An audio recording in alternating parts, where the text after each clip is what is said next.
안녕하세요. 해외 근로소득세 관련 상담을 하다 보면 소득자가 해외에서 6개월 이상 근무를 했는데 내가 왜 한국 거주자인지 문의를 이제 가끔 하시고요. 그리고 내가 그 소득에 대해서 신고 납부를 국내에서 해야 되면 왜 국가에서 안내를 해주지 않는지 문의를 하시는 분을 가끔 보게 됩니다. 그럼 이제 여기서 6개월 하는데 6개월이라는 조건이 이제 어디서 났고, 그리고 이제 해외에서 6개월 근무하면 그 나라의 거주자라서 한국 거주자가 안 되는 게 맞는지를 한번 보고요. 그리고 내가 그 국내에서 왜 안내를 안 해주는지 해외에서 받은 급여에 대해서 신고 납부하라고 거기에 대해서 좀 설명을 드릴까 합니다. 잠시만요. 소득세법 제1조의 2항 1호를 보면은요. 이게 조문 내용입니다. 국내 주소를 두거나 183일 이상의 거소를 둔 개인을 거주자로 이렇게 보고 있습니다. 그러니까 우리가 자꾸 6개월 하는 거는 바로 여기서 이제 생긴 기준이라고 이렇게 말씀드릴 수 있는데요. 조문을 계속 볼게요. 잠시만요. 소득세법 시행령 2조 3항을 보면 국내 거주하는 개인이 다음에 해당하면 국내 주소를 가진 걸로 이거 보고 있습니다. 이게 첫 번째로 계속해서 183일 이상 국내에 거주할 것을 필요로 하는 직업을 가진 때, 그리고 두 번째로 국내에 가족이 있고, 그리고 그 가족과 같이 살려면 이제 자산이 필요하겠죠. 아파트라든지.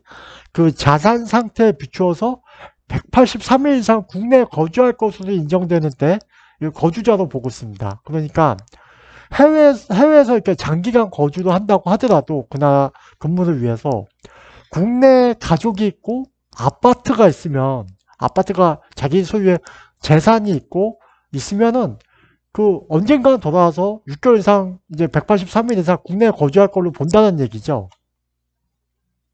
그리고 조문을 하나 더 볼게요. 소득세법 시행령 3조를 보면은요. 국외 그러니까 내국 회사나 이제 거주자의 국외 사업장 또는 해외 현지법인 100% 투자 해외 현지법인 등에 파견된 임원이나 직원은 공무원 포함해서 국내 거주자로 보고 있습니다. 이런 사람들은 국내에서 이런 분들은 국외에서 6개월 이상 거주하면서 거기에서 근무를 한다고 하더라도 사실상 이제 국내 회사에 이제 지배를 받는 거죠. 그래서 이제 거주자로 보고 있습니다. 다시 아까 조문으로 돌아가 볼게요. 그러니까 국내 회사에 근무하다가 해외 파견 나가거나 아니면은 국내 회사 관련 없는 해외 회사 근무를 위해서 6개월 이상 해외에 거주하면서 근무를 하더라도 일단 한국 국적을 가지고 있고 유지를 하고 있고 국내 생계를 같이 하는 가족이 있고 그리고 국내 그 보유하는 아파트 자산 등이 있어서 다시 한국으로 돌아와서 근무를 하는 것이 현실적으로 보여지면 한국 거주자가 되는 거죠. 국내에 이제 6개월 동안 없고 해외 6개월 동안 있어도요. 그래서 국내 거주자는 전 세계 모든 소득에 대해서 소득세를 신고 납부할 의무가 있기 때문에 우리가 해외 급여에 대해서 해외에서 6개월 이상 근무하면서 거기서 급여를 받아도 국내에서 신고를 납부를 해야 되는 겁니다. 제가 여기 이제 조문을 써놓지 않았지만 그 소득세법 시행령 2조 4항을 보면 국외에 거주하고 근무하는 자가 해외 국적을 가졌거나 그 나라의 영주권을 얻어서 얻은 상태로 근무하고 있고 국내 생계를 같이 하는 가족이 없고 자산이나 뭐 이런 거 보니까 다시 입국해서 국내에 거주할 것이라고 인정 안 되면 그 사람은 국내에 주소가 없는 걸로 봐요. 그래서 이걸 반대로 보면 한국 국적을 유지하면서 한국에 부동산이 있고 가족을 같이 한국에 이제 있다고 한다면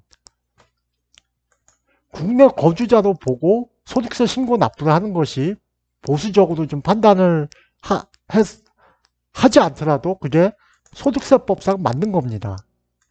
그러면은 내가 해외에서 급여를 받아서 소득세 신고를 하면 왜 안내를 제때 안 해줄까요? 국내 그 과세 세무서에서요?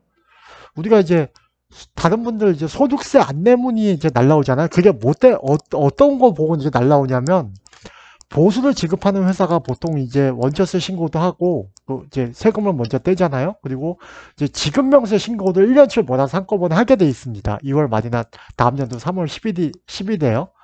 그런데 그 해외 회사가 한국 과세관청한테 야, 니네 거주자한테 이렇게 세금을 이게 부과해라고 이렇게 신고도 소득 내역을 신고도 해줄 리가 없죠. 그래서 한국 과세관청이 그 해외 소득에 대해서 정보를 취득하는데 시간이 오래 걸리니까 제때 안내를 해줄 수 없는 경우가 많습니다. 그러면 뭐 이렇게 양국의 거주자가 되는 경우가 있겠지. 이렇게 하다 보면 그러면 내가 그 외국에서 그 부당하게 이렇게 뭐 부당하다기보다는 외국에서 납부한 세금을 구제할 길이 없는 거냐 이렇게 물어보시면 해결책이 두 가지가 있어요. 첫 번째로 그 국조법상 상호합의 절차 개시 신청을 할 수 있도록 되어 있습니다.